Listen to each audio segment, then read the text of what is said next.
नमस्कार दोस्तों, आप सभी लोगों को। तो जैसे मैंने एक पीछे वीडियो बनाई थी जो हिमाचल प्रदेश जो एडमिनिस्ट्रेटिव सर्विसेज है, उसके एग्ज़ाम की तैयारी कैसे करनी है, कौन सी बुक पढ़नी है और क्या स्ट्रैटेजी रहनी चाहिए, उसी का ये सेकंड पार्ट है, उसी का एक्सटेंशन है ये। और इसमें थोड़ा मैंने और ज़्यादा इलेबोरेट करके डिस्कस करने की कोशिश की है। तो अब ये वीडियो बेसिकली उन लोगों के लिए है जो भी प्रीलिम्स की तैयारी जिन्होंने करनी है या जिन्होंने करनी स्टार्ट कर दी है, या तो वो लोग जो भी एक दो अटैम्प्ट दे चुके हैं पर उनका थोड़ा किसी वजह से नहीं हो पा रहा है। तो इसमें मैंने जो बुक्स के बारे में जो डिस्कस कर रहा हूँ कि आपने वही किताबें अभी दिमाग में रखनी है, उन्हीं को पढ़ना है, उन्हीं को सीरियसली पढ़ना है, बिल्कुल जुडिशियसली पढ़ना है। तो आपको मैं पूरी गारंटी के साथ ही बता सकता हूँ कि आपको प्री और मेंस के लिए वो 70-80% जो सिलेबस है उसमें हेल्प करने वाली है। तो अब देखिए, अगर सबसे पहला सवाल आपके पास ये होना चाहिए कि वाई सिविल सर्विसेज, आप ये सिविल सर्विसेज क्यों ज्वाइन करना चाहते हो। अगर आपने ये डिसाइड कर लिया कि आप क्यों ज्वाइन करना चाहते हो, क्या इसके आपके लिए बेनिफिट है और कितनी आपको इसमें मेहनत करनी है, तो उसके बाद ही अपना एक आप गोल डिसाइड करोगे। तो वाया सिविल सर्विसेज में थोड़ा सा अगर मैं बताऊं आपको, ये जो सिविल सर्विसेज है ये आपको एक बहुत बड़ा एक प्लेटफॉर्म प्रोवाइड करती है। और उस प्लेटफॉर्म के ऊपर आप अपने सोसाइटी के लिए, अपने लोगों के लिए और इवन गवर्नमेंट के लिए आप पॉलिसी बनाने में हेल्प कर सकते हो और उन पॉलिसीज़ को इम्प्लीमेंट करने में हेल्प कर सकते हो। तो इसलिए ये समझ लीजिए, ये आपको एक बड़ा प्लेटफॉर्म प्रोवाइड करेगा। और उस प्लेटफॉर्म के अंदर आप इतना ये जान लेना कि इसमें प्रॉपर एक चैलेंजेस है। ये एक ऐसी जॉब नहीं है बिल्कुल जो कंफर्ट जॉब होगी, 9 to 5 होगी, ऐसा नहीं होगा। आपके सामने हर दिन नई चैलेंज आएगी और आपको उन नई चैलेंजेस से लड़ना पड़ेगा। जैसे आजकल हम देखते हैं कि जैसे मान लो लॉकडाउन है, कोरोना वायरस की वजह से जो हो रखा है, अब उस टाइम जो सबसे ज़्यादा जो चैलेंजेस फेस कर रहे हैं वो तो है हमारी जो हमारी जो मेडिकल फोर्स है, उसके बाद जो हमारी पुलिस फोर्स है, और उसके साथ साथ जो पूरा ये कमान संभाले हुए भी एडमिनिस्ट्रेशन की, वो है हमारे पास कौन, ब्यूरोक्रेट, जिसको हम जो हमारे सिविल सर्वेंट है। अगर आप देखते हो कोई यहाँ पे डीसी है, कोई एसटीएम है, और सभी की नज़रें उन्हीं पे अभी टिकी होती है कि वो अभी क्या कर रहे हैं और वो ग्राउंड लेवल पर किस तरह से वो लोगों तक खाना पहुँचाना है, फूड सेफ्टी की बात कर रहे हैं, मेडिकल फैसिलिटी की बात कर रहे हैं, और जो लोग लॉकडाउन की जो इंस्ट्रक्शन है उसको लोगों से मनवा रहे हैं, उसके लिए कुछ गवर्नमेंट को और सजेशन दे रहे हैं। तो ये सारे काम इनके ये सब कर रहे हैं। और अभी ये काम हो गया और आगे जाके फिर कोई और काम इनके ऊपर आ जाता है इस तरह से। तो ये डेली किसी न किसी से हर दिन इनके सामने एक नई चैलेंज रहती है। तो अगर आपकी पर्सनैलिटी ऐसी, अगर आप ये चाहते हो कि आप भी इस तरह की जो चैलेंज भरी जॉब है और उस चैलेंजेस के पीछे हमारी जो सोसाइटी, हमारी जो कंट्री, हमारी जो गवर्नमेंट है उसका बहुत बेनिफिट होने वाला है, तो आप इस थॉट को इस थॉट के बेस पर अपना अपना गोल सेट कर ले। तो इसके लिए जैसे कि मैं यहाँ पे एक कोट बता रहा हूँ आपको, a good goal properly set is of A reached. अगर आपने वो गोल सेट कर दिया जो आप मन से करना चाहते हो, जिसके लिए आपके अंदर बिल्कुल अंदर से एक आवाज़ आ रखी है, अगर आप उस गोल को परस्यू करना चाहते हो तो समझ लो कि उसका आधा काम तो उसी दिन खत्म हो गया जिस दिन आपने ये गोल सेट कर लिया। और वो गोल किसी के देखा देखी बिना सेट करे, और ये जो गलत इन्फॉर्मेशन रहती है, जो एक ये मिथ है कि इस जॉब में एक बहुत बड़ा कंफर्टेबल मिलने वाला है, आपके पास घर होगा, गाड़ी होगा, ये कोई अट्रैक्शन नहीं होनी चाहिए। ये बहुत बिल्कुल बात की बात है। और जब आप जॉब में जाओगे तो शायद आपके लिए अट्रैक्शन नहीं भी रहेगी, तो उस टाइम आपके लिए कुछ और होगा। एक सोसाइटी सबसे बड़ा चीज़ है यहाँ पे। तो इसलिए जब आप एक गोल सेट करें तो आप पूरे होश हवास में इस गोल को सेट करें। अगर आपने एक बार डिसाइड कर लिया तो उसके बाद आपके पास नेक्स्ट ऑप्शन नहीं होना चाहिए कि आप यहाँ पे वापस भी आ रहे हो, कि आपको लगेगा, फिर डर लगने लग जाए कि हाँ पता नहीं मैं क्या कर रहा हूँ, मुझे जॉब मिलेगी नहीं मिलेगी, मैं कर पाऊँगा नहीं कर पाऊँगा। वो बिल्कुल भी कोई थॉट नहीं होना चाहिए। अब यहाँ पे आपने अगर अपना गोल सेट कर लिया तो बस आपने अपनी स्ट्रेटजी ही बनानी है। अगर स्ट्रेटजी काम नहीं करनी है तो स्ट्रेटजी चेंज करो और दिन रात काम करते रहो, तो आप अपने जो लक्ष्य है जो निर्धारित कर दिया आपने वहाँ तक आप ज़रूर पहुँचोगे। तो उसके बाद है next, ask yourself this question. अपने आप से ये क्वेश्चन पूछो, उनको लिखो, और जो भी आपके थॉट्स हैं उनको प्रॉपरली अपने पेपर पर लिखो। फिर डिसाइड कर लो कि हाँ ये मेरे लिए सही है और अब मैं ये तैयारी कर रहा हूँ। तो अब आप now are ready to begin this preparation. अगर एक बारी आपने तैयार स्टार्ट कर लिया, अगर आपने एक बारी कमान उठा ली, तो बस अब इसके लिए पीछे हटने की कोई ज़रूरत नहीं होगी। नेक्स्ट है preparation approach according to your profile. सबसे बेस्ट जो टाइम है इस तैयारी करने का वो तो है +2 के बाद। जो आपके पास जो 3 साल मिलता है +2 के बाद, अगर आप एवरेज 2-2 3-3 घंटे भी पढ़ोगे इस तैयारी के लिए, 2 to 3 आवर अगर आप पढ़ते रहोगे, और जो मैं आपको बुक्स बता रहा हूँ उनके अकॉर्डिंगली, तो मैं आपको बताता हूँ कि जो 3 साल के अंदर अंदर जब आप ग्रेजुएट होकर बाहर निकलोगे तो आपकी 90 या 80% प्रिपरेशन हो चुकी होगी। और दूसरे जो तैयारी करने वाले हैं, जो फ्रेशर है, जो ग्रेजुएट है, वो तुरंत जैसे ही उनकी ग्रेजुएशन हो जाती है 1 साल का ड्रॉप ले। और क्योंकि ऐसा नहीं है कि आप जॉब के साथ भी ये तैयारी कर पाओगे या आप कुछ और कर रहे हो। हाँ, अगर आप कोई ह्यूमैनिटी की में जाके जैसे कोई एमए कर रहे हो, कोई कॉरेस्पॉन्डेंस कर रहा है, चाहे रेगुलर भी कर रहा हो तो भी हो सकती है, बट कोशिश ये रखें कि आप एक पूरा साल इसके लिए दें और प्रॉपर स्ट्रेटजी बनाएं और उस स्ट्रेटजी के अंदर पूरा काम करें। तो और ये तो अब नेक्स्ट ईयर आप एग्ज़ाम देने जाओगे तो आपके पास फिर 1 साल और रहेगा जहाँ पे आप पूरी प्रोसेस में रहोगे। पहले आप प्री दोगे, फिर आप मेंस दोगे और फिर आप इंटरव्यू दोगे। उसके बाद है कुछ स्टूडेंट्स इस तरह के होते हैं जिन्होंने फर्स्ट सेकंड या थर्ड अटेम्प्ट हो चुका होता है पर उनका प्रीलिम्स नहीं होता। तो उनके लिए मेरी ये सजेशन है कि सबसे पहले तो आप ये समझे कि जो प्री एग्ज़ाम है, कई बार ये हो सकता है कि कोई प्री में थोड़े वीक होता है पर सब्जेक्टिव में मेंस में वो अच्छे हो सकता है। तो इसलिए बहुत सारे एग्जांपल ऐसे हैं हमारे पास जिनका 1 2 3 4 बारी कम से कम प्री नहीं हुआ, जब उनका एक बारी प्री हो गया तो वो एग्ज़ाम को अच्छा खासा रैंक लेके आगे निकल गया। तो इसलिए आप अपनी प्री वाली कमी को ढूंढें कि कहाँ पे आपकी प्रॉब्लम हो रही है, और उसके बाद हो सकता है कि आपके बहुत अच्छे चांसेस वो मेंस में, क्योंकि आपने बहुत कुछ पढ़ रखा होता है। तो प्री के लिए ज़रूरी है कि एक तो आपके अंदर जो एक डर बैठा है, फियर, उसको ख़त्म करें, डर के लिए लड़े, डर के अगेंस्ट काम करें। और दूसरा ये हो सकता है कि आपकी रिवीजन सही नहीं होगी, मल्टीपल टाइम ऑफ रिवीजन करें। और तीसरा ये हो सकता है कि आप कुछ सिली मिस्टेक करते हो एग्ज़ाम में, क्यों करते हो, उसके लिए क्या है कि आप maximum number of test series करें प्रीलिम्स की, खूब सारे पेपर करें, कम से कम 50 पेपर सॉल्व करें। तो आपको अपना पता चल जाएगा कि आप कहाँ पे कमी करते हो एग्जामिनेशन हॉल में जाके बैठ के। तो आप इस 3 चीज़ों पर फोकस करें, एक तो डर के ऊपर, और दूसरा है रिवीजन के ऊपर, और तीसरा है maximum number of question paper solve करें। उससे आपको एक तो अपनी सिली मिस्टेक लगेगी, और दूसरा आपको ये भी पता लगेगा कि आप कौन सा एरिया है जो आपको कभी टच नहीं किया और किस लेवल तक आपको करना चाहिए, कहाँ तक जाना चाहिए। तो ये सारा कौन बताएगा आपको, प्रीवियस ईयर क्वेश्चन पेपर और जो आप टेस्ट सीरीज़ कर रहे हैं। उसके बाद नेक्स्ट है वर्किंग प्रोफेशनल, जो काम कर रहे हैं लोग, और उनके लिए है कि कॉन्टीन्यूसली कम से कम 3 घंटे तो ज़रूर निकालें। 3 घंटे की पढ़ाई करेंगे लगातार, और कभी अब अपना ऐसा नहीं शेड्यूल नहीं तोड़ेंगे तो 3-3 घंटे तैयारी करके बहुत हो सकता है, 1 घंटे में बहुत सारी तैयारी हो सकती है। जो मैं आपको आगे बुक्स बता रहा हूँ, अगर आप उन बुक्स को अपने पास रखें, उनको पढ़ें और बार बार ही पढ़ें, तो आपको मैं यहाँ पे ये इंश्योर करना चाहता हूँ कि आपकी यहाँ पे तैयारी अच्छे से हो जाएगी। अब नेक्स्ट है हाउ टू स्टार्ट। तो यहाँ पे भी स्टार्टिंग से भी मैं एक कोट कर रहा हूँ यहाँ पे, the future is not just about startup but stage up. Everyone can start up but it take those who can stand the test of time to stay relevant. तो कहने का मतलब ये है कि स्टार्ट तो दुनिया में कोई भी कर सकता है, स्टार्ट करने से कुछ नहीं होता, और वहाँ पे टिके रहना ज़रूरी है। आपको वहाँ पे स्टे, आपको वहाँ पे रहना पड़ेगा। और स्टार्ट करने के साथ साथ आपको पेशेंस रखने पड़ेंगे कि एक टाइम आएगा जब आपका एग्ज़ाम क्लियर होगा। तो उस टाइम के अंदर आपको ऑनेस्टी के साथ, कंसिस्टेंसी के साथ, पेशेंस के साथ, पैशन के साथ तैयारी करनी है। और जो जो जो टाइम है वो ज़रूर आता है ऐसा, अगर आप बीच में छोड़ दोगे तो आपकी जो मेहनत है वो पिछले वाले भी चली जाएगी। तो इसलिए अगर आपने 1-2 साल का जो टारगेट लेके चले हो, उन 1-2 साल में इतने सीरियसली तैयारी करें कि आप मैक्सिमम जो सिलेबस है कवर करे, और जो अपनी स्ट्रेंथ है और जो वीकनेस है उसको भी पकड़ पाए। उसके बाद है next, do a little research. और ये तो आप बिल्कुल इसको 100% इस बात पे गांठ बांध ले कि आपको पैटर्न का पता होना चाहिए, सिलेबस का पता होना चाहिए, और इसके साथ साथ एक चीज़ क्या है, प्रीवियस ईयर क्वेश्चन पेपर। अगर आपके पास ये 3 चीज़ें सही से पता है तो इसका तो समझ लो कि आप अंधेरे में तीर नहीं मान रहे। अगर आप ऐसे करें, पैटर्न पता नहीं है, सिलेबस पता नहीं है, क्वेश्चन पता नहीं है, और आप तैयारी करें निकल गए, तो इसका मतलब है कि आप बिल्कुल अंधेरे में तैयारी कर रहे हैं। तो इसलिए आपको होता है ना कि आपको एक बार अवेकन होना है कि ये आप क्यों तैयारी कर रहे हैं। तो इसके लिए एक तरीका ये हो सकता है कि आप टॉपर्स के इंटरव्यू पढ़ें और उनकी स्ट्रैटेजी को देखिए। इसके लिए मैं आपको लिंक बता रहा हूँ, Himachal Pradesh general study website है, वहाँ पे टॉपर्स के इंटरव्यू डले हुए हैं के।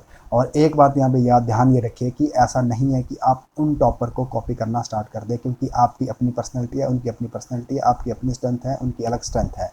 तो कॉपी करने वाला कोई काम नहीं होगा। सिर्फ यहाँ पे ये है कि आपको उनके बारे में जानना है, स्ट्रेटजी के बारे में जानना है। उसके बाद अपनी खुद की आपकी एक प्लानिंग होगी, खुद की आपकी एक स्ट्रेटजी होगी, क्योंकि हो सकता है आप दिन को पढ़ते हैं और रात को पढ़ते होंगे, बहुत सारे डिफरेंसेस हो सकते हैं। जैसे हम कोई अच्छी बुक पढ़ते हैं, गुड बुक्स को भी हम रीड करते हैं, जैसे मान लो किसी की बायोग्राफी पढ़ते हैं, तो हमेशा क्या करते हैं, उस बायोग्राफी में हम पढ़ते किसी और के बारे में, जानते अपने बारे में और अंडरस्टैंड करते हैं कि हाँ हमारे अंदर क्या क्या हो सकता है। तो इसलिए कॉपी ना करें, अपनी खुद की स्ट्रेटजी बनाएं, पर इनको ज़रूर देखें।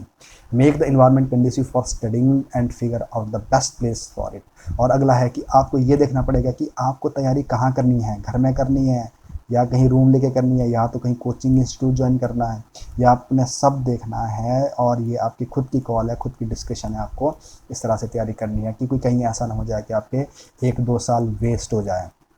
और आपको टाइम नहीं वेस्ट करना है, और जल्दी जल्दी जो भी करना है अपना डिसाइड करके उस पर लग जाना है। और उसके बाद अपनी बुक्स उठाओ और बुक्स परचेज़ करो, मार्केट से और काम स्टार्ट कर दो। अगर आप कोचिंग भी ले रहे हो तो भी ये बुक्स आपके लिए रेलेवेंट है, ये बुक्स आपको पढ़नी पड़ेगी। और कोशिश करो, खुद करो। और कोचिंग क्या करेगा आपके लिए, और इनको थोड़ा आसान कर देगा, बहुत अच्छा इन्वायरमेंट बना देगा आपके लिए। टेस्ट, रेगुलर टेस्ट हो गए उसमें, जो आप कोई बुक 3 महीने में पढ़ रहे हो, आपको 1 महीने में पढ़ाई जा सकती है। तो कोचिंग के अपने बेनिफिट है, और उस बेनिफिट के साथ साथ आपको ये बुक्स को पढ़ना पड़ेगा, इनके गो थ्रू होना पड़ेगा, और खासकर एनसीईआरटी या न्यूज़पेपर के। तो और एक चीज़ और है यहाँ पे, जो ऑप्शनल सब्जेक्ट है वो हो सकता है पबमेड हो सकता है, सोशियोलॉजी हो सकता है, एंथ्रो हो सकता है, लिटरेचर हो सकता है, और भी आपके साइंस सब्जेक्ट होता है। बट उसको ऑप्ट करने से के लिए भी कुछ चीज़ें आपको पहले कंसिडरेशन में लेनी पड़ेगी। वो है बैकग्राउंड। अगर अच्छा था वो अच्छा माना जाएगा अगर आपने वो सब्जेक्ट बैकग्राउंड में पढ़ा होगा, और ज़रूरी नहीं है कि आपने बैकग्राउंड पढ़ा ही होना चाहिए, बट आपको कुछ एज मिल सकती है अगर आपने उसको बैकग्राउंड पढ़ा होगा। और दूसरे सब्जेक्ट में आपका इंटरेस्ट होना चाहिए, और मटेरियल अवेलेबल होना चाहिए। ऐसा भी नहीं कि आपके पास मटेरियल है नहीं और इंटरेस्ट भी है आपके पास, तो ये बात नहीं बनेगी। और साथ साथ आपके पास किसी टीचर की, किसी सीनियर की, और किसी की भी आपके पास एक प्रॉपर गाइडेंस होनी चाहिए, ताकि आपको थोड़ी हेल्प मिल जाए। तो ये ऑप्शनल सब्जेक्ट आप इस तरह से ऑप्ट कर सकते हैं। और अब नेक्स्ट है कि इस एग्ज़ाम में जो सबसे बड़ी इंपॉर्टेंट जो चीज़ है, जो मैं आपको बार बार ही बताता हूँ, है न्यूज़पेपर एंड एनसीईआरटी। अगर आपने न्यूज़पेपर और एनसीईआरटी बिल्कुल कायदे से पढ़ ली, रिलीजियसली पढ़ ली, तो मैं आपको बताता हूँ कि आपका 60% या 70% जो सिलेबस है वो कवर्ड है। चाहे वो प्री का बोलो, चाहे मेंस का बोलो, जो आपकी जो बेसिक जो कंसेप्ट है वो पूरे कवर्ड है, और डायरेक्ट क्वेश्चन पूछे जाते हैं इसमें से। तो इसलिए क्या है कि सब लोग समझते हैं कि न्यूज़पेपर पढ़ना और एनसीईआरटी को पढ़ना बहुत ज़रूरी है, बट मैं आपको बताऊं कि इसको बहुत कम लोग 20 या 30% ही इसको जुडिशियसली फॉलो करते हैं। अदरवाइज इसको बस सिर्फ ये बातों में रह जाता है। तो आप उनमें से उन 20-30% लोगों में से बने जो न्यूज़पेपर और एनसीईआरटी को बिल्कुल सीरियसली पढ़ रहा है। तो अब देखिए, जो न्यूज़पेपर है यहाँ से हम स्टार्ट करते हैं। तो इंग्लिश का जो न्यूज़पेपर है उसमें जो सबसे बेस्ट न्यूज़पेपर है वो हिंदू आपको पढ़ना ही होता है, पढ़ना ही चाहिए। और हाँ, यहाँ मैं ये बता रहा हूँ कि ऐसा नहीं कि आप हिंदू से स्टार्ट करें, आप स्टार्टिंग करें इंडियन एक्सप्रेस से। इंडियन एक्सप्रेस बिल्कुल एक अच्छे से समझाता है, तो इंडियन एक्सप्रेस से स्टार्ट करें। और जैसे जैसे आपकी इस पर कमांड बनेगी, जैसे आपको समझ आएगा कि हमारी रिक्वायरमेंट पर क्या है, पेपर में हमसे क्या चाहता है, हमें कैसे समझना है, तो उसके बाद धीरे धीरे आप हिंदू न्यूज़पेपर की तरफ स्विच कर जाओगे। और बाद में हिंदू न्यूज़पेपर आप रेगुलर पढ़ोगे, और कुछ सेलेक्टेड टॉपिक आप पढ़ोगे किससे, इंडियन एक्सप्रेस से। और एक पेपर तो आप पढ़ना अपनी आदत बना दे, इसको आप कभी नहीं छोड़ोगे। और या हिंदी मीडियम वाले जो स्टूडेंट्स हैं उनके लिए मैं चाहूँगा कि वो भी कोशिश करें, अगर वो हिंदू नहीं पढ़ सकते एक्सप्रेस तो ज़रूर पढ़े, और साथ में ट्रिब्यून जो न्यूज़पेपर है उसमें जो हिमाचल वाला जो पोर्शन है, हिमाचल वाला जो पेज आता है उसको ज़रूर पढ़े। तो कोशिश ये रहनी चाहिए, जो हिंदी मीडियम वाले जो बच्चे हैं उनको भी इंग्लिश का अखबार पढ़ना चाहिए, क्योंकि जो कवरेज इंग्लिश पेपर की होती है वो हिंदी पेपर की नहीं होती। तो फिर भी आप बिगिनिंग कहाँ से कर सकते हो, नवभारत टाइम्स हो गया, जो दैनिक जागरण हो गया, यहाँ से स्टार्ट करता है। और उसके बाद जो नेक्स्ट है यहाँ पे कि जो हम ये न्यूज़पेपर पढ़ रहे हैं, तो इसको पढ़ना किस तरह से, पढ़ने के लिए क्या स्ट्रैटेजी रहनी चाहिए आपके। तो सबसे पहले आप ये समझिए कि जो आप यहाँ पे न्यूज़ कवर कर रहे हैं उसको आप देखना है कि नेशनल लेवल की है और इंटरनेशनल लेवल की। जैसे मान लो आजकल लॉकडाउन चला हुआ है, अब इंटरनेशनल लेवल की न्यूज़ क्या होगी, अगर कोई न्यूज़ ऐसी आ रही है जो वर्ल्ड हेल्थ ऑर्गेनाइजेशन है उसको लेकर कोई न्यूज़ आती है, उसने क्या स्टेप लिए, क्या किया ह्यूमैनिटी के लिए, तो वो इंटरनेशनल न्यूज़ बन गई, वो सभी के लिए होगा। और इंडिया में बहुत सारे लोग भूखे मर रहे हैं, कोई लेबर क्लास है, कोई क्या है, यहाँ पे किसकी बात है, पब्लिक डिस्ट्रीब्यूशन सिस्टम, जो सरकार खाना बांटती है बाहर, अंत्योदय स्कीम, ये स्कीम, वो स्कीम, इन सब के मतलब जो पब्लिक डिस्ट्रीब्यूशन स्कीम है उसको लेकर क्या हो रहा है, क्या गवर्नमेंट को करना चाहिए, तो ये किसमें आएगा, नेशनल लेवल। तो इस तरह से आपको इसको निकालना आना चाहिए, छांटना आना चाहिए कौन सा में पढ़ने के लिए ज़रूरी है। उसके बाद है कैटेगराइज करना है आपने अपने पेपर के हिसाब से। हमारे जो यूपीएससी में 4 पेपर होते हैं और एचएस में 3 पेपर होते हैं, और तीनों पेपर में आपको समझ आना चाहिए कि ये जो मैं पढ़ रहा हूँ कि हमारे किस पेपर में काम आ रहा है, 1 में आ रहा है, 2 में आ रहा है, 3 में आ रहा है, और कौन से टॉपिक में आ रहा है, कौन सी यूनिट में आ रहा है। और उसके लिए वो तब पॉसिबल है जब आपके पास एक बार सिलेबस की पूरी जानकारी होगी। और मैं बार बार ये बताता हूँ कि आपको सिलेबस पता होना चाहिए। अगर आप बिना सिलेबस के, बिना प्रीवियस ईयर क्वेश्चन के पेपर की आप तैयारी कर रहे हो तो समझ लो आप अंधेरे में तीर मार रहे हो। कोई स्ट्रेटजी काम नहीं आने वाली, कोई कुछ नहीं काम आने वाला, कोई आपका गोल नहीं काम आने वाला। तो अगर से आपको सिलेबस का पता होगा तो आप एकदम समझ जाओगे कि क्या हो रहा है। अगर मान लो जैसे WHO की अगर बात हो गई तो सेकंड पेपर में इस तरह से बताई गई है, इंटरनेशनल ऑर्गेनाइजेशन। और अगर पब्लिक डिस्ट्रीब्यूशन सिस्टम की बात है उसमें, तो वो आपके पेपर 3 में है, इकोनॉमी वाला पोर्शन है ये। और इसी तरह से अगर मान लो आज की डेट से चाइना ब्लेम कर रहा है यूएसए के ऊपर, यूएसए कर रहा है चाइना के ऊपर, वो ये भी पेपर 2 का पोर्शन बन जाता है, जो जिसको बोलते हैं क्या, इंटरनेशनल रिलेशन। तो इस तरह से आपको कैटेगराइज तब कर पाओगे जब आपको सिलेबस पता होगा। उसके बाद है cover editorial of Hindu. Hindu के जो एडिटोरियल है उसको पढ़ने की तो आप बात कर हिंदू के भी और एक्सप्रेस के भी। अगर आप एक्सप्रेस के नहीं पढ़ पाते तो एक के तो ज़रूर पढ़े, अगर आप हिंदू के नहीं पढ़ पाते तो एक्सप्रेस के ज़रूर पढ़े। और उसके बाद अगला काम है आपको प्रीलिम्स के फैक्ट्स निकालना, कि प्रीलिम्स में किस तरह के क्वेश्चन पूछे जा सकते हैं और जो एमसीक्यू में आता है, तो उन फैक्ट्स को भी आपको लिखना है, नोट डाउन करना है कहीं ना कहीं। जैसे मान लो WHO का आजकल हेड कौन है, और इस तरह से जैसे ये कोरोना वायरस है, ये क्या चीज़ है, ये वायरस के कहाँ पे डिस्कवर हुआ, कहाँ पहली बार हुआ। तो इस तरह से बहुत सारे जो प्रीलिम्स के जो क्वेश्चन बनते हैं वो भी आपको इसमें से निकालना नहीं चाहिए। और उसके बाद आप स्टार्ट कर सकते हो यहीं से क्या, मेंस की आंसर राइटिंग करना। मेंस की आंसर राइटिंग के कुछ आपको सीधे सीधे टॉपिक यहाँ से मिलना स्टार्ट हो जाता है, खासकर एडिटोरियल वाले पेज से। और उसके बाद है बुक लिस्ट। अब जो मैं बुक लिस्ट बता रहा हूँ आप इस पर पूरा विश्वास करिए, जो यहाँ मैं बता रहा हूँ उसको फॉलो करने की कोशिश करोगे तो आपका मैक्सिमम हो जाएगा, मैक्सिमम कवर हो जाएगा। और मैं इंपॉर्टेंट बात यहाँ पे ध्यान रखने वाली बात है, जो भी तैयारी करते हैं उनको लगता है कि लोग बहुत सारी पता नहीं कितनी बुक्स पढ़े, सारी झूठ बात है। और बुक्स यही है जो बेसिक किताब है, चाहे कोई टॉपर है, कहीं किसी का सिलेक्शन नहीं होता, वो इन्हीं बुक्स को पढ़ता है।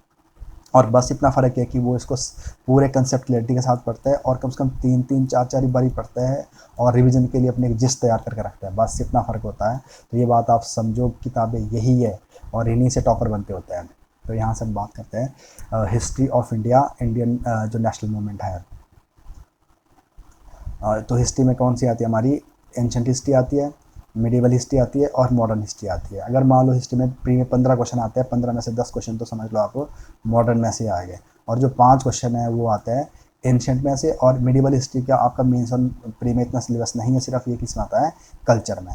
तो इसलिए आपको ये देखना है, इस कंपटीशन के दौर में आप ये भी नहीं बोल सकते कि आप मॉडर्न इंडिया करके ही चले जाएंगे, क्योंकि आपके लिए एक एक नंबर आपके लिए डिफरेंस क्रिएट करता है। जब कट ऑफ जाती है तो 1-2 नंबर का भी बहुत इंपॉर्टेंस रहती है। तो इसलिए आप सिलेक्टेड ना हो तो कोशिश ये करें कि इन 5 क्वेश्चन को भी इतनी इंपॉर्टेंस दो जितने आप इन 10 क्वेश्चन को दे रहे हैं। तो अब देखिए यहाँ पे एंशिएंट हिस्ट्री के लिए जो सबसे बेस्ट किताब है ओल्ड एनसीईआरटी है, RS शर्मा, इसको करो। और साथ में कर सकते हो आप तमिलनाडु, और ये सफिशिएंट किताब है, पूरा जो एंशिएंट वाला जो पोर्शन है वो कवर करती है। और उसके बाद जो मीडिएवल हिस्ट्री है, मीडिएवल हिस्ट्री के लिए आप करोगे एनसीईआरटी बाय सतीश चंद्रा। तो कोशिश ये करें इसमें सेलेक्टेड टॉपिक करें और उन टॉपिक को करें जो ज़्यादातर कल्चर के ऊपर बात करते हैं। और उसके बाद जो मॉडर्न हिस्ट्री है, मॉडर्न हिस्ट्री में आप देखोगे एक बुक आती है यहाँ पे एनसीईआरटी की है, एनसीईआरटी बाय बिपिन चंद्रा। ये बहुत अच्छे से पढ़े और कोशिश करें आप ये ओल्ड वाली पढ़े, एनसीईआरटी बिपिन चंद्रा की +2 की। इसको ओल्ड वाली पढ़ने की कोशिश करें, ओल्ड वाली की आपको पीडीएफ मिल जाती है, और अगर नेट पे आप सर्च मारोगे तो बतेरी सारी मिल जाएगी। और उसके बाद जो नेक्स्ट बुक है वो है brief history of modern India spectrum. ये एनसीईआरटी नहीं है, ये टेक्स्ट बुक है।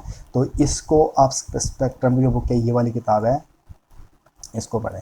तो जब आप इन दोनों किताबों को पढ़ोगे, स्पेक्ट्रम और एनसीईआरटी, तो आपकी प्री और मेंस मॉडर्न इंडिया की दोनों की अच्छी खासी तैयारी हो जाएगी। और जो तीसरी बुक यहाँ पे लिखी है इंडियन स्ट्रगल फॉर इंडिपेंडेंस, इसको आप बाद में पढ़ सकते हो जब आपकी इन दोनों किताबों पर अच्छी कमांड बन जाएगी। और उसके भी कुछ सेलेक्टिव टॉपिक पढ़ सकते हो, सारे पढ़ने की ज़रूरत नहीं है। और अगर आप इसको नहीं भी पढ़े तो भी चलेगा, बट ये इनको नहीं छोड़ सकता आप, इनको पढ़े बगैर आपका नहीं चलेगा। और उसके बाद जब हम पूरा मॉडर्न, एंशिएंट और मिडिवल हिस्ट्री जब हम पढ़ गए, और उसके बाद हमारे पास आता है कौन सा वाला क्वेश्चन, हमारा आर्ट एंड कल्चर। तो आर्ट एंड कल्चर भी हिस्ट्री में से ही निकलता होता है। तो आर्ट एंड कल्चर में जो सबसे पहले पढ़ने, आपने सबसे पहले आप पढ़ोगे यहाँ पे an introduction of Indian art, class 11th की एनसीईआरटी है। इसकी कॉस्ट पे आप और ये जो नितिन सिंघानिया है उसको नहीं स्टार्ट करोगे। नितिन सिंघानिया बाद में पढ़ोगे, पहले आप ज़रूर ये पढ़ें। और उसके बाद जो नितिन सिंघानिया उसके जो कुछ रेलेवेंट टॉपिक है, कभी मैं डिस्कस करूँगा इन बुक्स के ऊपर भी, कैसे कैसे पढ़ने, कहाँ से पढ़ने, तो मैं आपको बता दूंगा, लिस्ट आउट कर दूंगा। तो यहाँ पे क्या है कि आप जो नितिन सिंघानिया के कुछ सिलेक्टेड टॉपिक है उन्हीं को पढ़े, पूरी किताब पढ़ने की ज़रूरत नहीं है। बट जो ये पहले जो किताब है एनसीईआरटी, इसको पढ़ने के बाद ही पढ़े। और उसके बाद जो capture related to culture in ancient and medieval history, जो आप एनसीईआरटी पढ़ रहे हो मिडिवल एंड एंशिएंट की, उसमें से कुछ मटेरियल निकाले और वो उसका कल्चर में उसको ऐड करते हैं। तो ये आपकी हिस्ट्री वाली पोर्शन है। तो नेक्स्ट है इंडियन ज्योग्राफी। अब ज्योग्राफी एक ऐसा सब्जेक्ट है जिसकी पूरी गारंटी के साथ बोला जा सकता है कि आप एनसीईआरटी 100% एश्योरेंस के साथ कि आप एनसीईआरटी ही पढ़े। और एनसीईआरटी के साथ अगर आप पढ़ना चाहते हो, जीसी लियों की जो बुक है इसको पढ़ सकते हो, जीसी लियों की, इसके कुछ सिलेक्टेड टॉपिक, और पढ़ोगे भी बाद में। ऐसा नहीं कि आप पहले जीसी लियों पढ़ोगे बाद में एनसीईआरटी पढ़ो, पहले एनसीईआरटी पढ़ो उसके बाद जीसी लियों पढ़ो। अब इसमें जो एनसीईआरटी वो पढ़नी है 6 से 10th, और 6 से 10th भी आपको ऑनलाइन इसका सोर्स मिल जाएगा। अगर आपको 6 से 10th नहीं भी मिल रहा है तो आप न्यू भी पढ़ सकते हैं। ज़रूरी नहीं है कि सिर्फ ओल्ड किताब पढ़ने से ही आपका बेनिफिट होगा। पर यहाँ इतना ज़रूर है कि जो ओल्ड एनसीईआरटी है उसमें जो कंटेंट है वो थोड़ा ज़्यादा है। जो मटेरियल हम न्यू एनसीईआरटी में 8th में देखते हैं तो वो 6th में मिल जाता है ओल्ड में। तो बस ये बेनिफिट है इसका, बाकी कोई ज़्यादा बेनिफिट नहीं है। तो कोशिश करें आप ओल्ड पढ़े, अगर नहीं मिल रही तो आपको न्यू से पढ़ लें। और उसके बाद जो हमारी जो नेक्स्ट एनसीईआरटी है +1 +2 की, ये तो ज़रूर पढ़े आप। और ये +1 +2 की जो 2 +1 की है और 2 +2 की है, और ये आपको मेंस के लिए बहुत ही हेल्पफुल रहेगी। और मेंस में जो ज्योग्राफी वाला पोर्शन है पेपर 1 में, वो इन्हीं से ही कवर होता है। तो प्री में तो होता ही है, मेंस में भी होता है। तो सबसे पहले fundamental of physical geography +1 NCERT है, तो ये पूरी फिजिकल ज्योग्राफी की बात करता है कि फिजिकल ज्योग्राफी क्या है। उसके बाद है फिजिकल इन्वायरमेंट इंडिया की बात करता है, ये दोनों +1 के पूरे वर्ल्ड और इंडिया की बात करता है, दूसरा इंडिया की बात करता है। नेक्स्ट है fundamental of human geography. Human geography है क्या चीज़ है, पॉपुलेशन डेंसिटी क्या होती है, पॉपुलेशन ग्रोथ क्या होती है, सारा अच्छे समझा रखा है यहाँ पे डिफाइन करके। और उसके बाद है पीपल एंड इकोनॉमी, और जो हम लोग हैं, हमारी जो इकोनॉमी है, जो ज्योग्राफी में इकोनॉमी देती है, चाहे कोई मिनरल देती है, चाहे कोई नेचुरल गैस देती है, कुछ भी देती है, उसका हमारा किस तरह से लोगों का लिंक रहता है वो भी इसमें बताया गया है। और उसके बाद लास्ट किताब कौन सी, GC Leong certificate physical and human geography, GC Leong. तो इसको पढ़े और इसको भी सिलेबस के साथ देखें, मेंस में आपके क्या क्या टॉपिक है उनके साथ इसको रिलेट करके पढ़ें। अब नेक्स्ट है इंडियन पॉलिटी एंड गवर्नेंस। देखो इंडियन पॉलिटी एंड गवर्नेंस की जो एनसीईआरटी है, इसको पढ़ने का एक बेनिफिट ये है कि जब इसकी आप जो सबसे बेस्ट किताब है लक्ष्मीकांत, जब आप लक्ष्मीकांत को पढ़ोगे बाद में, तो अगर आपने पहले एनसीईआरटी पढ़ी होगी तो आपको ये पढ़ना बहुत आसान हो जाएगा, बहुत ईजी हो जाएगा। आपको बिल्कुल बेसिक पता चल जाएगा कि फंडामेंटल राइट्स क्या होते हैं, DPA directive principle of state policy क्या होती है, प्रेसिडेंट क्या होता है, एमएलए क्या होता है, एमपी क्या होता है, बिल्कुल छोटी छोटी जो इन्फॉर्मेशन है आपको पूरी तरह से समझ आ जाएगी इन एनसीईआरटी में। और इसमें कोशिश करो आप 6 से लेकर 12 तक जो भी पॉलिटी को लेकर जो एनसीईआरटी आती है वो सारी पढ़े।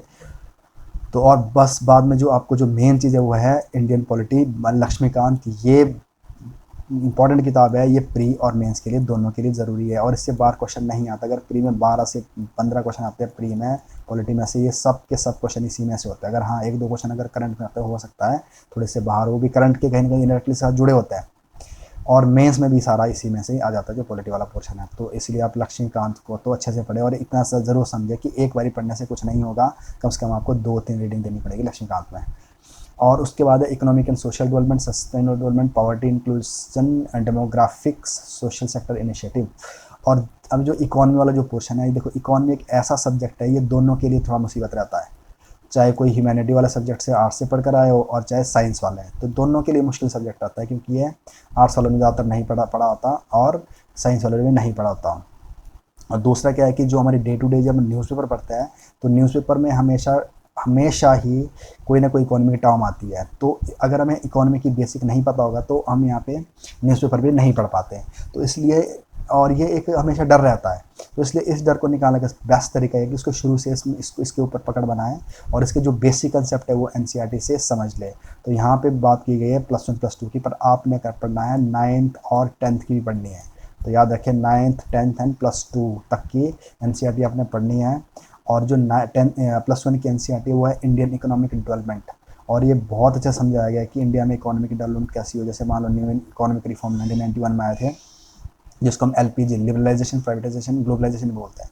और उसके बाद आती है मैक्रो इकोनॉमिक, और इस मैक्रो इकोनॉमी को बहुत अच्छे समझे कि इसमें सारा कुछ समझाया कि GDP क्या होती है और GNP क्या होता है, NNP क्या होता है, फिजिकल डेफिसिट क्या होता है। तो ये जो बेसिक कंसेप्ट है वो सारे इसमें समझाया गया। तो इसलिए आप इन दोनों NCERT को और साथ में 9th-10th NCERT को ज़रूर पढ़ें, और बाद में जो पढ़ेगा हम जो हिंदू के जो एडिटोरियल है और उनको समझने की कोशिश करें। जैसे फॉर एग्जांपल आप आज हिंदू के एडिटोरियल में ये आ गया कि जो लॉकडाउन हुआ है कोरोना वायरस की वजह से, उसकी वजह से हमारी कंट्री का जो फिजिकल डेफिसिट है वो कम होने वाला है, वो फिजिकल डेफिसिट हमारा बढ़ने वाला है। तो अब वो एडिटोरियल आप तब पढ़ पाओगे जब आपको पता होगा फिजिकल डेफिसिट होता क्या। तो फिजिकल डेफिसिट की जो डेफिनेशन है वो आपको इन NCERT में अंडरस्टैंडिंग मिल जाएगी। तो अगर आप ऐसा भी नहीं है कि आप फिजिकल डेफिसिट आपने पढ़ लिया बट जो आजकल चल रहा है उसके बारे में आपको पता ना हो, तो इसलिए आपको हिंदू के जो एडिटोरियल है और एक्सप्रेस का एडिटोरियल है उनको ज़रूर पढ़ें। और उसके बाद एक रेफरेंस के तौर पर आपके पास बुक होनी चाहिए इंडियन इकॉनमी, रमेश सिंह। और रमेश सिंह में आपको जो भी है, जहाँ भी आप अटकते हो वहाँ से पढ़ लो और कोशिश कर लो इसको एक बारी पढ़ भी सकते हो आप। अगर आप यह नहीं पढ़ना चाहते, रमेश सिंह की थोड़ी बल्कि किताब है, तो इससे बेटर है कि संजीव वर्मा किताब पढ़े, इंडियन इकोनॉमी के ऊपर बेस्ट किताब है ये भी फॉर बेसिक इन्फॉर्मेशन। बिल्कुल बेसिक बताया गया है कि GDP क्या होती है, NNP क्या होती है, बैलेंस ऑफ पेमेंट क्या होता है, डेफिसिट क्या होता है, क्या बैंकिंग क्या होता है। तो ये सारी जो बेसिक इन्फॉर्मेशन आपको यहाँ से मिल जाएगी। और उसके बाद any good coaching class notes, क्योंकि कई बार क्या होता है इकोनॉमी थोड़ी नहीं समझ आती, तो उसके लिए हमें कोई ना कोई टीचर की ज़रूरत पड़ती होती है। तो जो टीचर पढ़ाता है ब्लैक बोर्ड पर जो समझाता है और नोट्स बनाता है वो भी बहुत इंपॉर्टेंट रहते हैं, क्योंकि टीचर हमेशा क्या करता है उसको करंट के साथ भी रिलेट करके पढ़ाता है। उसके बाद है any good coaching latest economic survey and budget. जो सर्वे है इकोनॉमिक सर्वे आता है, गवर्नमेंट इसको पब्लिश करती है हर साल, तो उसकी जो बेसिक समरी है उसको ज़रूर पढ़ें। और वो समरी आपको कहीं मिल जाएगी, बहुत सारे कोचिंग इंस्टीट्यूट है, बहुत सारी मैगजीन है, उसकी समरी निकाल दी है गवर्नमेंट के पब्लिश होने के बाद। तो इस तरह से इकोनॉमी है। नेक्स्ट है environment, ecology, biodiversity and climate change. अब जो इन्वायरमेंट है, जो इकोलॉजी है, इसके लिए आपको सब्जेक्ट स्पेशलाइजेशन की ज़रूरत नहीं है, और इसके लिए ज़रूरी है कि आप NCERT पढ़ रहे हो। और यहाँ पे बायो की NCERT थी +2 की, और उस बायो की NCERT के अंदर एक इन्वायरमेंट वाला जो चैप्टर है उसको ज़रूर पढ़े। और उसके बाद आती है शंकर IAS बुक है, और खुल्लर को मैं आपको भी रिकमेंड नहीं करूँगा, बट अभी फ़िलहाल आप इसको NCERT में से पढ़ें और कुछ सेलेक्टेड टॉपिक शंकर IAS में से पढ़े। तो इसको मैं कभी बताऊंगा कि किताबें कैसे यूज़ करनी चाहिए। शंकर IAS थी, कल्चर के लिए नितिन सिंघानिया है, इसमें से कौन कौन से टॉपिक पढ़ने हैं, कभी नेक्स्ट वीडियो में आपको जो भी आगे आने वाली वीडियो उसमें डिस्कस करूँगा ये। तो अभी फ़िलहाल ये पढ़े। और दूसरा, करंट ज़रूर पढ़े, करंट में क्या चल रहा है, करंट में क्या जो भी कुछ चल रहा हो करंट में, तो उसके साथ आप इसको ऐड करते हैं। उसके बाद हमारे आते हैं जनरल साइंस। जनरल साइंस के लिए देखो ये तो चाहे जो मत चाहे कोई साइंस स्टूडेंट है, क्योंकि बहुत बारी क्या होता है जो साइंस स्टूडेंट्स है तो वो स्किप कर जाते हैं, उनको लगता है कि हमने तो साइंस पढ़ रखी है तो हम NCERT नहीं पढ़ेंगे। तो मैं बता रहा हूँ कि जो साइंस स्टूडेंट्स है और जो आर्ट्स वाले हैं, दोनों ही इसको पढ़े, क्योंकि इसके अंदर जो बिल्कुल बेसिक इन्फॉर्मेशन है वो NCERT में बता रखी है, और एग्ज़ाम में बिल्कुल बेसिक ही आता है। कई बार जैसे मान लो इतने छोटे क्वेश्चन होते हैं, आपको अगर वो भी उस टाइम एंड टाइम पर याद ना आए तो आपके लिए एक ब्लंडर हो सकता है। जैसे कि मान लो जो प्रोटॉन है उसको किसने डिस्कवर किया, न्यूट्रॉन को किसने किया, फोटोसिंथेसिस क्या है। तो इस तरह से बिल्कुल बेसिक इन्फॉर्मेशन है सारी इन NCERT में दे रखी है। तो उसको ज़रूर पढ़ें NCERT, खासकर साइंस स्टूडेंट वाले। उनको यही लगता होता था कि हमेशा कि हमें आती होती है साइंस, और ह्यूमैनिटी वाले कई बार डर जाते हैं, तो वैसे ही डरते हैं साइंस से कि हमें साइंस आती नहीं है। तो इसलिए वो भी इसको पढ़े। और बाद में जब आप NCERT पढ़ोगे उसके बाद एक किताब आती है लूसेंट की GK, क्योंकि जिस GK में सारा पोर्शन दिया गया है, हिस्ट्री है, ज्योग्राफी है, पॉलिटी है, और आपने इसमें से साइंस को ज़रूर पढ़ना है। अगर आप ये दोनों सोर्स पढ़ोगे NCERT एंड लूसेंट, तो आपका प्री में 12 जो 15 क्वेश्चन आते हैं वो कभी भी आपके नहीं जाएगा, कहीं नहीं जाएगा आपके। आप ये बात मान लो कि 100% आपकी इसमें कवर हो जाएगा। और नेक्स्ट है HP और हिमाचल के लिए जो इंसाइक्लोपीडिया ऑफ हिमाचल है बलोखड़ा, इसको आप पढ़ सकते हो। मियाँ गोवर्धन पढ़ सकते हो, बट इतना है कि जो बलोखड़ा है कई बार ये थोड़ा लेंथी है, तो इसकी आपको थोड़ी काट छाँट करनी आनी चाहिए, और इसमें से आप नोट्स बना पाओ, क्योंकि आप इतनी कम से कम 1500 पेज किताब को आप रिवाइज़ नहीं कर सकते। इसको पढ़ना ही अपने आप में बहुत बड़ा चैलेंज है। अगर आप पढ़ोगे तो आप रिवीजन कैसे करोगे। तो इसके लिए आपके पास या तो अच्छे से नोट्स बने हो, और या तो आपने बहुत अच्छे से हाईलाइट किया होगा। और अब दूसरी चीज़ ये कि अब इसके नोट्स ना बनाने हैं, तो अब आप क्या करोगे, जो हमारी जो किताब आती है जोग्टा एकेडमी HPG के प्रीलिम्स वाली, तो इसको पढ़े, इससे आपका पूरा पूरा काम चल जाएगा, पूरा पूरा। और क्योंकि जितने प्रीलिम्स में क्वेश्चन आता है 80-90% का क्वेश्चन ये कवर कर जाती है, तो इसलिए इसको जोटा बुक पढ़े और साथ में अपने पास रेफरेंस के लिए मियाँ गोवर्धन या बलूखड़ा रखे। और उसी तरह से हमारी किताब मेंस के लिए आती है, इसको आप अलग से पढ़ें। और जो मेंस वाली किताब है वो मेंस में हेल्प करती है, बट साथ साथ में वो प्री के लिए भी आपको हेल्प करती है। तो कोशिश करें आप इसको प्री के लिए भी पढ़े। और उसके बाद हमारा इकोनॉमिक सर्वे एंड बजट आता है, तो इसकी बहुत रेलेवेंस है, बहुत इंपॉर्टेंट चीज़ है इकोनॉमिक सर्वे एंड बजट। तो अगर आप चाहो तो इसका जो डॉक्यूमेंट होता है, गवर्नमेंट का जो ओरिजिनल डॉक्यूमेंट आता है उसको पढ़ सकते हो, और बाद में जो बने बनाए नोट्स के फॉर्म में आप हमारा जो सर्वे एंड बजट कंपाइल्ड है वो पढ़ सकते हो। उसके बाद एक चीज़ है यहाँ पे गिरिराज, ये ज़रूर पढ़े आप, वीकली अखबार आता है, गवर्नमेंट का अखबार आता है ये। तो इस न्यूज़पेपर को हिंदी में है, इसको आप ज़रूर पढ़ें। इसमें गवर्नमेंट की जितनी भी स्कीम्स है, हिमाचल गवर्नमेंट का जो भी चल रहा है, तो जो पेपर 2 एंड पेपर 3 वाला जो क्वेश्चन है हिमाचल का मेंस का, इसमें बहुत हेल्प करेगा आपको, ये प्री में तो हेल्प करता ही है। और उसके बाद ट्रिब्यून को भी ज़रूर पढ़े, ट्रिब्यून में खासकर कौन सा वाला, जो हिमाचल वाला जो पेज आता है उसमें। उसके बाद हमारी करंट की मंथली मैगजीन आती है, जोग्टा अकेडमी करंट की मंथली मैगजीन आती है, उसमें हम तीनों चीज़ें डिस्कस करते हैं, इंटरनेशनल की न्यूज़ भी, नेशनल की न्यूज़ में, और सबसे इंपॉर्टेंट पार्ट पे है यहाँ पे एचपी की जो पूरे साल पूरे महीने की जो न्यूज़ होती है उसको हम इसमें कवर करते हैं। और अब देखिए previous year question paper prelims वाले हैं वो आपको करने ही करने हैं, उसमें कोई ऑप्शन नहीं है कि उनको अगर आप करोगे तो आपको आइडिया लगेगा कि पेपर कैसे पूछते हैं, आपकी जो जो सिली मिस्टेक है वो ठीक हो जाएगी। और दूसरी बात है, बहुत सारे चांसेस रहते हैं यहाँ पे क्वेश्चन रिपीट हो जाता है प्रीलिम्स में, तो इसलिए प्रीवियस ईयर क्वेश्चन ज़रूर पढ़े। और इसके बहुत सारे सोर्स हो सकते हैं, तो वैसे हमारी भी एक इसकी बुक है, तो आप उसको पढ़ सकते हैं। ये बहुत जल्द इसमें ये मार्केट में आने वाली है, लॉकडाउन के तुरंत बाद आ जाएगी मार्केट में। तो ये हिमाचल जीके, और हिमाचल जीके में आप समझो एक बात बड़ी इंपॉर्टेंट बात है कि ये मांगती है रिपीटेड रिवीजन, क्योंकि इसमें बहुत सारी चीज़ें ऐसे, बहुत सारे नाम है, हिस्टोरिकल नाम है, और ज्योग्राफी को लेकर नाम है, कल्चर को लेकर नाम है, डांसेस, फेस्टिवल, टेम्पल्स, तो ये जितने भी नाम है ये आपकी रिवीजन बहुत चाहते हैं। तो ये समझ लो कि मल्टीपल रिवीजन है। जो ये किताब है, आपको मैं इसकी बात बताता हूँ कि ये किताब मैंने खुद लिखी है, मैंने इसमें कितनी मेहनत करी है इस किताब के ऊपर, और फिर भी मैं भूल जाता हूँ इस बुक में जो फैक्ट्स लिखे गए हैं। तो आप समझिए आपको कितनी रिवीजन करने की ज़रूरत है, और बार बार रिवाइज करो, बार बार रिवाइज करो। अब जितना बार रिवाइज करोगे आपको उतने इस बुक के आपके लिंक बनते जाएंगे। और एग्ज़ाम के बिल्कुल 3-4 दिन पहले या 5-7 दिन पहले इसको अच्छी तरह से रिवाइज करके जाओ, तो आपको 8-10 क्वेश्चन की एक एक्स्ट्रा वेटेज मिल जाएगी।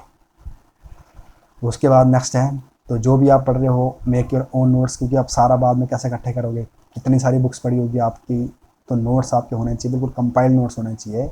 वो क्लास नोट्स हो सकते हैं और आपके खुद के नोट्स हो सकते हैं। उसके बाद वो कंसाइज होने चाहिए और ईजी टू रिवाइज, कैरी करने के लिए भी जो होना चाहिए, और रिवाइज करने के लिए भी ईजी होना चाहिए। अगर आप बाद में देखोगे, जब आप मेंस की तैयारी करोगे, जब आप मेंस ने शिमला जाओगे अपने अपने प्लेस से, तो आप ऐसा नहीं कि आप अगर आप सारी किताबें कैसे लेके जाओ उठा के, और आप रिवाइज भी नहीं कर पाओगे वहाँ पर, तो उस टाइम आपके पास बिल्कुल कंसाइज नोट्स होना चाहिए। और प्रैक्टिस के लिए, प्री के लिए ज़रूरी है कि आप किसी की भी, कहीं की भी, किसी भी अच्छे इंस्टीट्यूट की टेस्ट सीरीज ज्वाइन करें, बिना टेस्ट सीरीज के बात नहीं बनती। और उसके बाद है अदर सोर्सेज क्या हो सकते हैं, राज्यसभा जो टीवी चैनल आता है, और पीआईबी जो वेबसाइट है गवर्नमेंट की, उसको देख सकते हो आप। और योजना मैगजीन बहुत ज़्यादा इंपॉर्टेंट है इसकी, जो योजना मैगजीन कुछ सेलेक्टेड टॉपिक आप ज़रूर पढ़ें, मंथली आती है।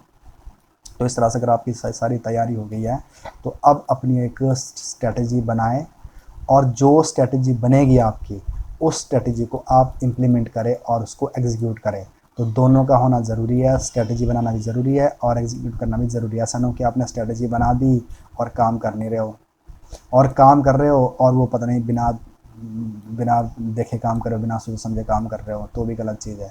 तो इसलिए एक और कोट है जिसके साथ मैं एंड कर रहा हूँ इस वीडियो का, वो है without strategy execution is aimless. अगर आपकी स्ट्रेटजी नहीं है तो आप एग्जीक्यूट क्या करोगे। आज आपका मन कर गया हिंदू पढ़ना है, कल मन कर गया आपका ट्रिब्यून पढ़ रहा है, परसों आपने छुट्टी मार दी, तो विदाउट स्ट्रेटजी आप कर रहे हो तो आप बिल्कुल एमलेस हो। और कई लोग ऐसे होते हैं वो हमेशा स्ट्रेटजी ही बनाते रहते हैं, एक्शन मोड में कभी नहीं आते। तो without execution, without action, strategy is useless. तो उस स्ट्रेटजी का भी कोई काम नहीं है। और अपनी स्ट्रेटजी बनाएं, अपना गोल सेट करें और उसके अकॉर्डिंगली तैयारी करें। और अगर आपने एक बारी ये मन बना लिया और एक योद्धा की तरह बिल्कुल आप रणभूमि में जाए और अपना काम स्टार्ट करें, और जब तक आपका गोल अचीव नहीं होता तब तक आप लगे रहे पूरे पेशेंस के साथ और पूरे पैशंस के साथ। तो इसी के साथ मैं ये वीडियो एंड कर रहा हूँ। और जो नेक्स्ट वीडियो रहेगी मेरी, वो रहेगी मेंस के ऊपर। तो वहाँ पे मैं कोशिश करूँगा आपके साथ बिल्कुल इलेबोरेटिव तरीके से मेंस का जो सिलेबस है और मेंस का जो स्टडी मटेरियल है उसको आपके साथ मैं डिस्कस करूँ। Thank you.